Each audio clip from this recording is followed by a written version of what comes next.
Parenting Basics, guideline number 2. Remember, guideline number 1 was to start young.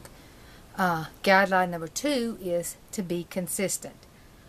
We need to model the appropriate behaviors as parents. And we talked about that a little bit with being examples to our young ones in the start young point. But consistency in modeling those behaviors are extremely important. We've got to model the behaviors and the attitudes that we want our kids to display. And we have to be consistent. If and in my earlier years of parenting, I did a little bit better. I had a couple of almost about maybe a year that I didn't do so well with Tori. There again, she seems to have gotten the brunt of all my failures as a parent. But when we came back from New York, I was not too thrilled about that, and especially since one of the main reasons we came back was something that another activity or ministry relationship I was supposed to be involved with, and the parents who promised that I could be involved in the education of those kids backed out. So I was a little bitter that was part of the reason we came back. And then we got back here and there was no money. Again, the upside of that was I was with my family again. That was completely an upside. But I was super bitter about us losing the house we were trying to buy. So I rushed into school trying to get a degree. Because, they promise you if you have a college degree, you'll make money. That's a lie. You only make money if you are willing to sacrifice the family somehow, in most instances. And I was not willing to sacrifice my time with Tori.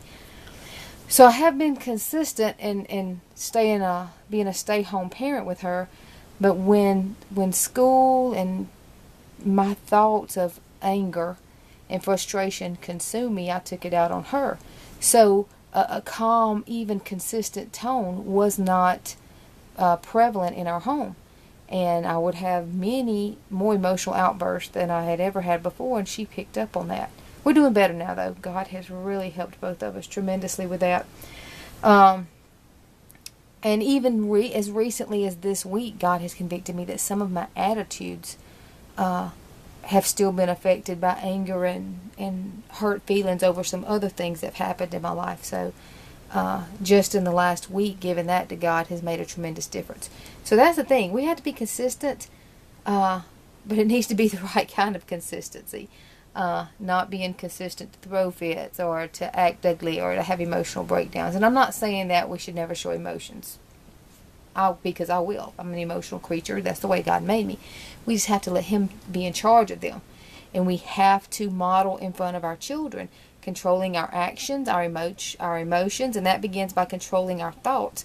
And the only way we control our thoughts is by letting the Holy Spirit be in charge of those thoughts. So we need to let our children see us on a consistent basis, allowing the Holy Spirit. They need to see us get upset or frustrated at things, but then they need to see us handle those things in the right way.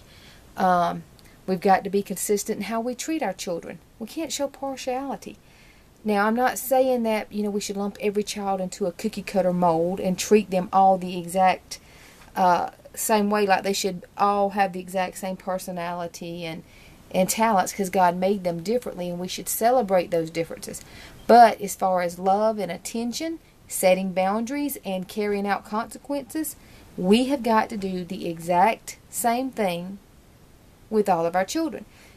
I think that we should find what works best with our children. For instance, with Nikki, my oldest, time out is what worked the best with her. The child is super, super social. And pulling her away from talking to people and interacting with people, putting her in time out, that's what got her.